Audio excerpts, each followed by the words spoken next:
एक राजा था। वह बहुत समझदार और धुन का पक्का था। वह जो सोचता उसका हल ढूंढकर ही चैन लेता। किसी भी काम में अपनी पराजय उसे बहुत अखरती थी। वह सोचता क्या उपाय किया जाए जिससे वह कभी न हारे। एक दिन उसके मन में 3 सवाल उठे।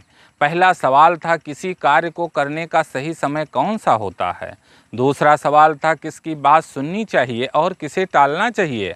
और सबसे बड़ा तीसरा सवाल था सबसे आवश्यक कार्य कौन सा है। अपने इन 3 सवालों का उत्तर पाने के लिए राजा ने अपने राज्य में घोषणा करवाई, जो भी इन 3 सवालों का उत्तर देगा उसे यथेष्ट पुरस्कार दिया जाएगा। यह घोषणा होते ही दूर दूर से लोग राजा के पास आने लगे। पहले प्रश्न के उत्तर में कुछ लोगों ने कहा किसी कार्य को शुरू करने से पहले सोच लेना चाहिए कि कार्य कितने दिन या महीने में पूरा होगा। फिर कार्य करने का समय और तरीका निश्चित करना चाहिए और उसी के अनुसार कार्य करना चाहिए। ठीक समय पर कार्य पूरा करने का यही एक सही तरीका है। और कुछ लोगों का मानना था कि कार्य का समय निश्चित करना कठिन है, लेकिन बेकार के कार्यों में समय नष्ट न करें। जो भी आसपास हो रहा है उस काम में लग जाएं। और कुछ लोगों का मानना था कि कार्य का समय निश्चित करना कठिन है, लेकिन बेकार के कार्यों में समय नष्ट न करें। जो भी आसपास हो रहा है उस काम में लग जाएं और राजा के पास सलाहकार होने चाहिए। उसकी सहायता से राजा निश्चित कर सकता है कि कार्य कब और कैसे किया जाए। लेकिन कुछ और लोग भी थे। उनका कहना था हर कार्य का समय पहले से सोचना कठिन है। आलस्य में समय न बिताएं, जो भी काम सामने हो उसे पूरा कर लें। किसी ने कहा कि कभी कभी सलाह लेने का समय ही नहीं होता, जबकि जवाब तुरंत होना चाहिए, इसलिए उत्तर केवल जादूगर ही दे सकते हैं। बस वे जादू से सब कुछ जानकर राजा को बता देंगे। इस तरह दूसरे सवाल के भी कई जवाब थे। कुछ लोगों का कहना था राजा के लिए सलाहकार बहुत ज़रूरी होते हैं। कुछ पुजारी और कुछ दैव को ज़रूरी बता रहे थे। किसी ने कहा राजा के लिए सबसे अधिक आवश्यक सैनिकों को माना। तीसरे प्रश्न के भी कई उत्तर थे। कुछ लोगों ने ज्ञान विज्ञान को सबसे ज़रूरी कार्य बताया, तो कुछ ने रणनीति और किसी ने दान धर्म को। सारे उत्तर अलग अलग थे। राजा को एक भी उत्तर सही न लगा। राजा ने सुना कि पास के जंगल में वर्षों से एक साधु तप कर रहे हैं। वे केवल साधारण जनों से मिलते हैं। उनके ज्ञान की चर्चा दूर दूर तक थी। अपने सवालों का जवाब पाने के लिए राजा ने उनसे मिलने का निश्चय किया। दूसरे दिन राजा ने राजसी वस्त्र उतार कर साधारण कपड़े पहने। कुछ अंगरक्षकों को साथ में ले लिया। घोड़े पर सवार होकर जंगल की ओर चल दिया। काफ़ी देर के बाद पेड़ों के झुरमुट में उन्हें साधु की झोपड़ी दिखाई दी। राजा घोड़े से उतर गया। उसने अंगरक्षकों को वहीं खड़े रहने का आदेश दिया और पैदल ही साधु के पास पहुंचा। राजा ने देखा साधु बड़ी लगन से झोपड़ी के सामने की जमीन खोद रहे थे। दूसरे दिन राजा ने राजसी वस्त्र उतारकर साधारण कपड़े धारण किए। कुछ अंगरक्षकों को साथ में ले लिया। घोड़े पर सवार होकर राजा जंगल की ओर चल दिया। काफ़ी देर बाद पेड़ों के झुरमुट में उसे साधु की एक झोपड़ी दिखाई दी। राजा घोड़े से उतर गया। उसने अंगरक्षकों को वहीं रुकने का आदेश दिया और पैदल ही साधु के पास पहुंचा। राजा ने देखा साधु बड़ी लगन से झोपड़ी के सामने की जमीन खोद रहे हैं। उनका शरीर दुबला पतला था। कुदाल से खोदते समय वो जोर से सांस ले रहे थे। राजा को आता देखकर साधु रुक गए। उन्होंने राजा का अभिवादन किया, फिर अपने काम में लग गए। राजा बोला, मैं आपके पास अपने कुछ प्रश्नों के उत्तर पाने की आशा में आया हूँ। मेरा पहला प्रश्न है, किसी काम की शुरुआत करने के लिए सही समय कौन सा है? दूसरा, मुझे किन लोगों की ज़रूरत सबसे ज़्यादा है? मुझे किन पर ज़्यादा ध्यान देना चाहिए? और तीसरा यह कि कैसे पता लगे कि सबसे आवश्यक कार्य क्या है? मुझे सबसे पहले क्या करना चाहिए? सवाल सुनकर भी साधु ने कोई जवाब नहीं दिया। वे काम में अपने जुटे रहे। राजा कुछ देर खड़ा चुपचाप साधु को देखता रहा। साधु कुदाल चलाते रहे, मिट्टी हटाते और हाँफ उठते।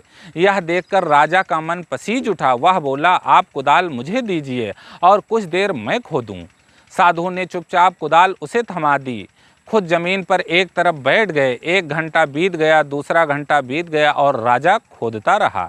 सूरज पेड़ों के पीछे छिपने लगा। तब कुदाल एक तरफ रखकर राजा साधु से बोला, मैं आपके पास 3 प्रश्न लेकर आया हूँ। आपने मेरे प्रश्नों का उत्तर नहीं दिया। यदि आप मेरे एक भी प्रश्न का उत्तर नहीं जानते तो मुझे बताएं, मैं वापस लौट जाऊंगा। इतना सुनकर भी साधु चुप रहे। तभी किसी के दौड़कर आने की आवाज़ सुनाई दी। साधु ने कहा, आओ देखते हैं कौन आया है।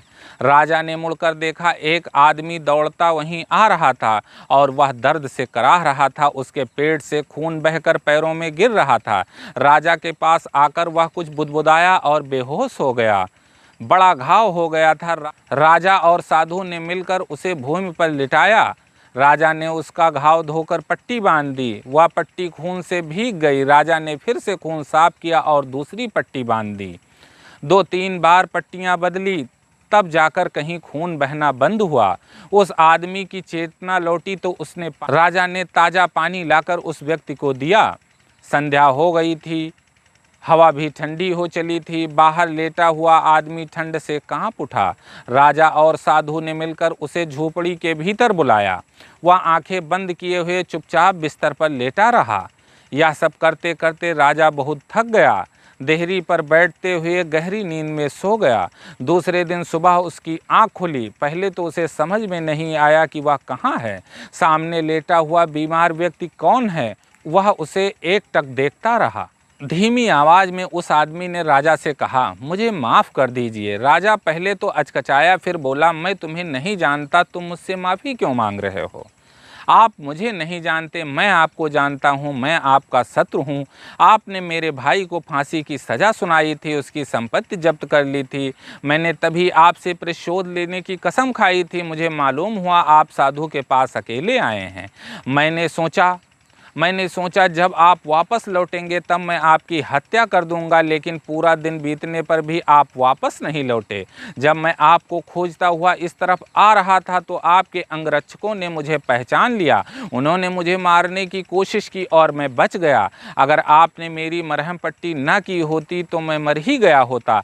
आपने मेरी जान बचाई है। अगर मैं जीवित बचा और आपने चाहा तो जीवन भर आपकी सेवा करूंगा। महाराज, मुझे क्षमा करें। सारी बात सुनकर राजा बहुत खुश हुआ। उसने सपने में भी नहीं सोचा था कि शत्रु इतनी आसानी से मित्र बन सकता है। राजा ने उसे क्षमा कर दिया। उसे विश्वास दिलाया कि लौटकर वह उसकी देखभाल का पूरा इंतजाम करेगा। राजा झोपड़ी से बाहर आया। साधु के पास जाकर बोला, मैं अंतिम बार आपसे अपने सवालों का जवाब मांग रहा हूँ। साधु घुटनों के बल बैठे उस जमीन में बीज बो रहे थे जिसे उन्होंने कल तैयार किया था। साधु ने सिर उठाकर राजा से कहा, राजन, तुम्हें तुम्हारे सवालों के जवाब मिल चुके हैं। राजा हैरान हुआ। उसने कहा, मैं समझा नहीं। साधु बोला, क्या तुम्हें मालूम नहीं? तुम समझ नहीं सके? अगर कल तुम्हारे मन में मेरे लिए दया ना आई होती तो तुम चले गए होते। तुमने ये क्यारियां ना तैयार की होती तो राह में यह आदमी तुम पर हमला करता। मेरे पास न रुकने के लिए तुम पछताते। जब तुम क्यारियां तैयार कर रहे थे वही सबसे सही समय था। तब सबसे महत्व का आदमी मैं था। उस समय मेरा काम सबसे ज़रूरी काम था। जब वह आदमी दौड़ के हमारे पास आया और हमने उसकी मरहम पट्टी की, वही सबसे सही समय था। अगर तुम उसकी मरहम पट्टी ना करते तो उसकी मृत्यु हो जाती। इसलिए उस समय वही सबसे महत्व का आदमी था। तुमने उसके लिए जो भी किया उस समय वही तुम्हारा सबसे ज़रूरी कार्य था। याद रखना, सबसे सही समय वही होता है जब हमारे पास किसी भी तरह की शक्ति होती है। सबसे महत्व का आदमी वह होता है जिसके साथ हम होते हैं। कोई नहीं जानता कब क्या होगा। सबसे ज़रूरी काम अपने सामने संकट में पड़े आदमी की सहायता करना। हमें जीवन इसलिए मिला है कि हम दूसरों के काम आएं। इसी में जीवन की सफलता है। इतना कहकर साधु चुप हो गए। साधु का उत्तर पाकर राजा को संतोष हुआ। राजा ने आदर से उनको प्रणाम किया और उनसे विदा लेकर अपनी महल की ओर चल पड़ा।